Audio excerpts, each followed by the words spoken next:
Is a fig a fruit or a flower? I know that's what I titled the show, and I am so excited to dive in deep into the world of the fig tree today. Welcome to Gong Wisdom Council, streaming live from EWN One with the Earth on Facebook and YouTube. I am your host, Keira Lani, Tree Gong Healer, and it is such a distinct pleasure to bring my special guest to you today. This fig tree that you see larger than life behind my head grows in my backyard. And I went into an exploration with this fig tree that I am distinctly tantalized to share with all of you today. But before we talk about my journey into the world of the fig, I wanted to really set some context around the fig tree today. So if you are here with me live or watching the replay, let me know if you like figs. Do you enjoy the succulent, savory, sensual, sweet, delicious, textured flavor and experience of eating a fresh fig? Let me know if you've never had a fresh fig. They're a little bit hard to get in the stores because they don't keep very well, so they have to be eaten in season at harvest time. So I'd love to hear what relationship you have with figs. Maybe you like dried figs. Dried figs are very common. Okay, um, I'm wanting to come into a little bit of the history of the fig. Last show, 2 weeks ago, we brought to you some of the oldest living organisms on the planet. And one of them was not a fig tree. However, the oldest tree known to have been planted by a human rather than by natural seeding is a 2,300-year-old sacred fig or bow tree, scientific name Ficus religiosa, that has been named Sri Mahabodhiya and stands in Anuradhapura, Sri Lanka. It was planted there in 288 BC. Pretty amazing, right? I knew that the fig tree was the oldest known cultivated food source for humans. I did not realize that they had found one quite that old, but it makes sense, right? If you don't know the story of Buddha, Gautama, the Buddha, sat under a fig tree for 49 days when he reached enlightenment. He sat there for 49 days under the fig tree, and this is when the fig tree became known as the Bodhi tree. And Bodhi means the part of you that never dies, the spirit part of you. And to become a bodhisattva is to become that spirit embodied in that enlightened state. And so the fig tree has a big piece in that. And the fig tree is also a very sensual connection to our divine feminine divinity, to our sense of aliveness, of reproduction. And so back to the story of my friend, the fig tree that lives in my backyard, the one pictured behind my head. Just going to have a sip of water here. I noticed that if I don't give my fig tree enough water, the fruit can only get ripe in the spring and the fall, and it kind of just shrivels up and falls off in the middle of the summer. And so I knew it needed lots of water in order to make its fruit. But I was wondering if there was also a pollination issue. I was wondering if, maybe I heard once in Bio 101, way back when I went to college, that figs only create fruit if they're pollinated by a wasp, which kind of turns some people off from eating them. But I thought, well, I've never noticed the wasp. It turns out this wasp is microscopic. That's why we don't notice it when we eat the figs. It really makes no difference to us. But the fig and the wasp have a symbiotic relationship. So back to my journey, because I'm getting ahead of myself here. So the wasp, um, I'm sorry, so getting away from the wasp, back to my story. So I was wondering about, well, is this true? Is it really a wasp that pollinates my fig tree? And does this wasp even live here? Is that why? Like maybe there's a scarcity of these special wasps that only will lay their eggs by pollinating a fig tree. And that's why my fig isn't making very many ripe fruits. And then I started thinking, well, gosh, where is the flower of the fig? It seems like it just pops out figs and it never has flowers. So I looked it up and it turns out, I wish I had a fresh fig here. I was really wanting to have a fresh fig here for you, but none of them on my tree are ripe today. So um, we'll just have to imagine it. I probably should have brought a picture or something, but you can look it up if you haven't actually seen the inside of a fig. If you have, you can probably go on this journey with me pretty easily without the imagery. So, a fig, this luscious, delectable, sacred fruit that has the oldest relationship with human cultivars of any of the plant kingdom, is not a fruit, but rather a flower.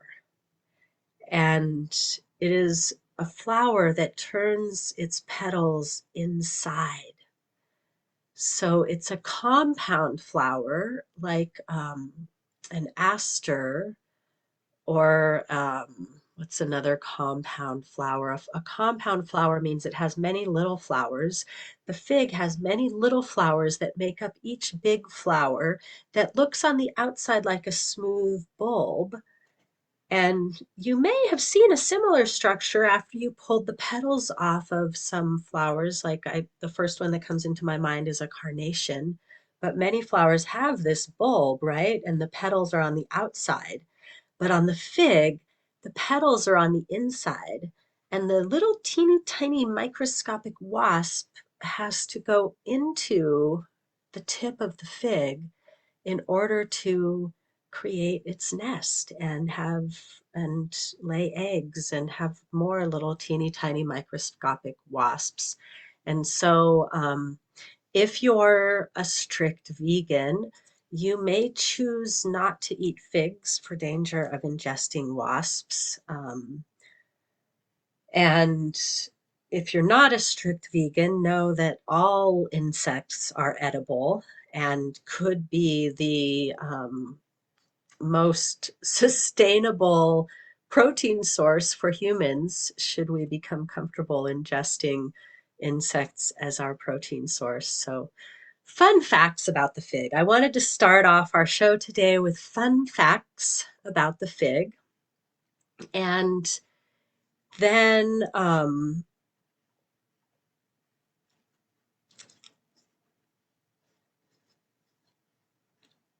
okay.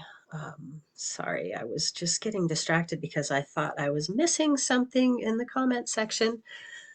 Um, so, oh, hi, Laura. So good to see you. Yeah, interesting stuff about the fig tree, right? I'm so glad you're with us today, Laura. And now, another interesting fact about the fig tree, it is a community tree.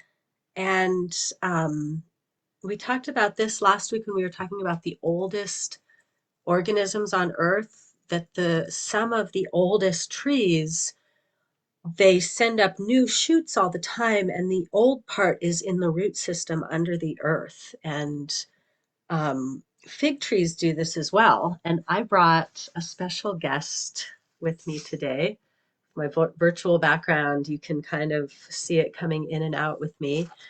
But this small fig tree, I rooted a piece that was sprouting up from the base of the large fig tree. And so that means even though this is a little baby fig tree, it carries the same intelligence, the same DNA, the same sense of age, if you will. When we take cuttings from a mature tree, the cutting already feels mature. So it doesn't have to get as big, for instance, before it will fruit. And this little one is actually starting to show signs that it wants to send little fig flower fruits out. I have another one that I rooted that's larger. It was too big to bring into my studio here, that is making fruit, even though it's not quite big enough to make mature fruit yet. And they just need a lot of water. So traditionally, they've lived in fertile river valleys. That's where people plant them, where they have enough water to irrigate them well. And when we bring them into drier climates like I live in, we just have to make sure that we bring in plenty of water. And so I thought I'd bring this living specimen as well as the blown up image behind my head for us to tune into the ancient wisdom of this tree that has walked the journey of civilization with humans since the dawn of time, since the first human decided to plant something that bears fruit, or in this case, flower. And I'm feeling a really powerful opportunity there. I had the distinct pleasure earlier this year to attend a Jewish ceremony for a Jewish service for the New Year of the Trees. And the fig tree is one of the trees that they especially honor because it's been with them since the biblical times. And some rabbis believe that the fruit that Eve ate of in the Genesis story may have been a fig. And the fig may contain some special knowledge. In the Bible, the knowledge spoken of is the knowledge of good and evil. And the idea that maybe this knowledge makes us somehow godlike.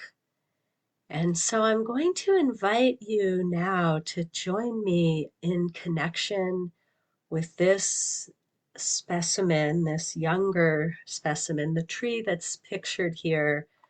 I got about 15 years ago, and so it also was cut from another tree. So as we go through the DNA of the tree, it's connected to these ancient trees in the womb of civilization in the Middle Eastern Indus Euphrates Valley area, where humans first show signs of civilization, where this oldest fig tree was in Sri Lanka.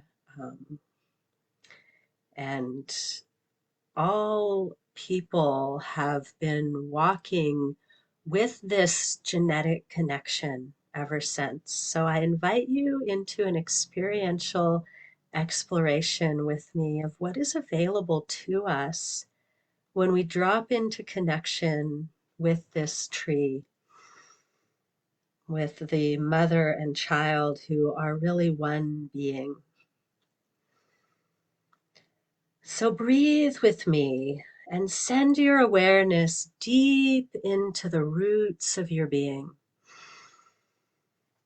Imagine these roots are connecting you through the ground of your being to your ancestors and your ancestors' ancestors, all the way back to the ancestral humans that the entire global family shares a connection with. If we go far enough back through our ancestral roots, we will connect with the ancient people who lived in balance with the land, in harmony and communication with nature. As you connect with this part of your DNA, send out these connecting tendrils to connect with the fig tree in the same way, back through the ancestral lineage, all the way to that most ancient Bodhi tree that was planted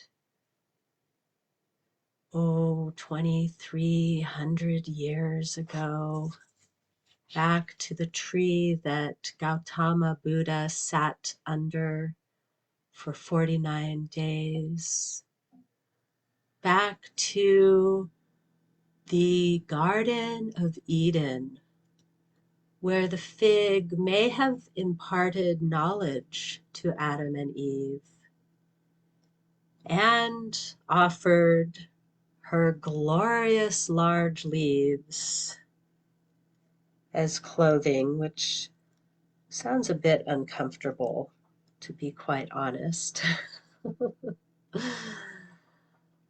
Oh, the first thing I'm sensing in this connection is a willingness to be of service, an offering of this part of herself. One of my dear friends has a personal experience of a fig tree offering her a living branch. And this is how giving this tree is. This tree is infinitely giving.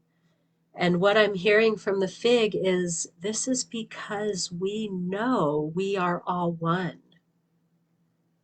To give to you is not to give myself away, but to nourish a part of me that is vital to my existence.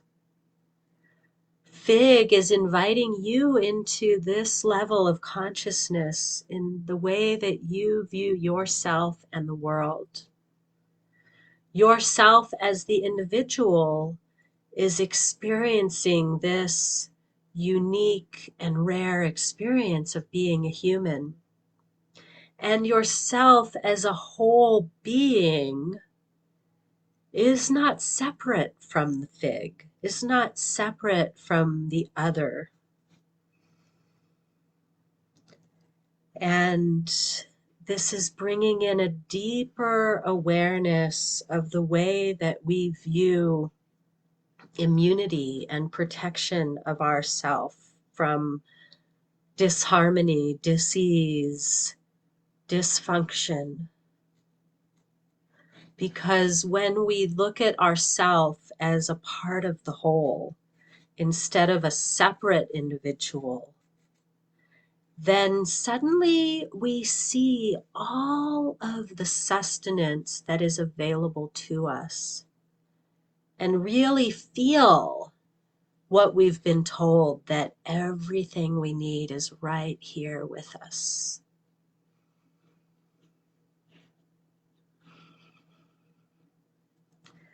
When I planned this show, I saw Fig bringing a message of joyful abundance.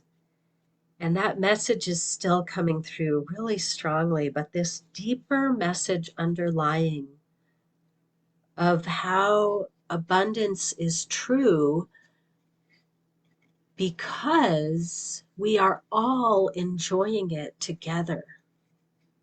Abundance is not something we can attain by taking it or keeping it for ourselves.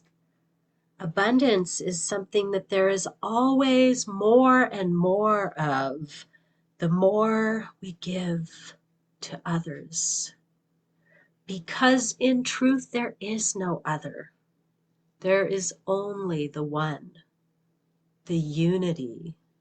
And so to build your immunity, to protect your individual experience, tune into the unity, the shared, non-dualistic experience. What a deep, powerful message. Thank you, beautiful Fig, for connecting us, for reconnecting us to this deeper truth of being that we all share, whether our form is human or fig or hawk flying through the sky or whale swimming in the ocean or microscopic insect. We all are a part of this greater whole. And when we see ourselves that way, when we truly experience this truth, we will create sustainable reality for all. We will all not only survive, but thrive in abundance and joy.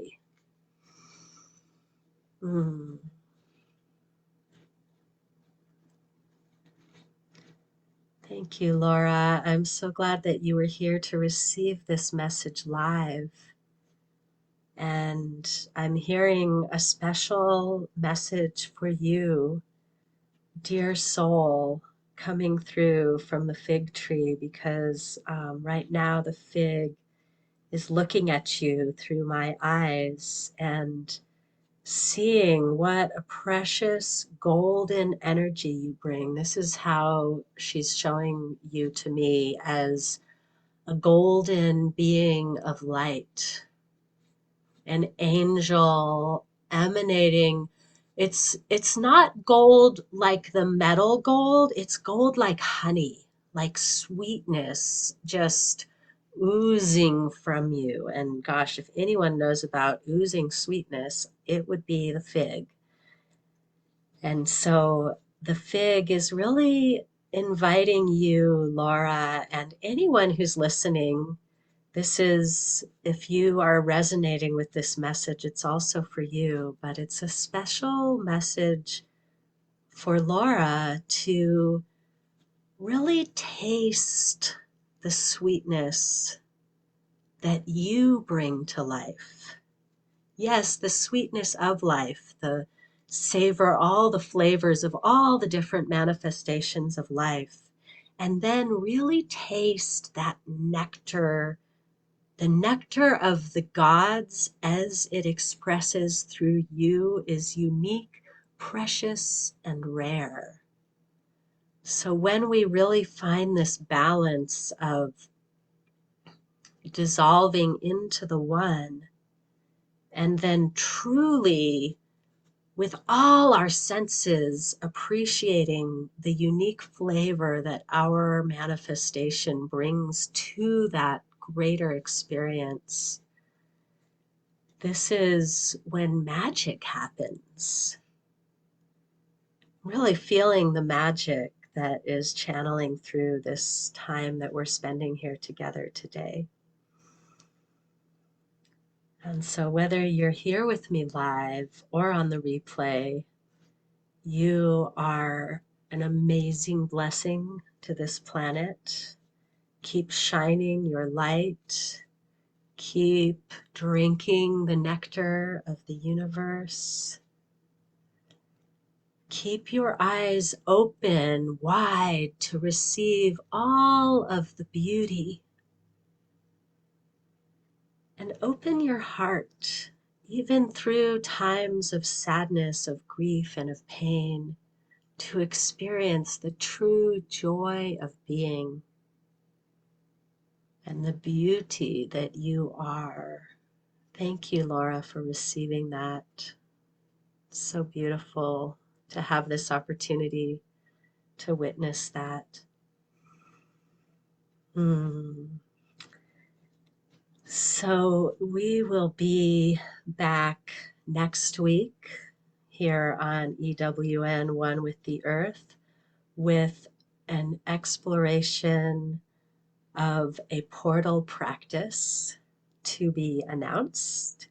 And then in 2 weeks, we'll be back with another amazing guest from the plant kingdom for Gong Wisdom Council.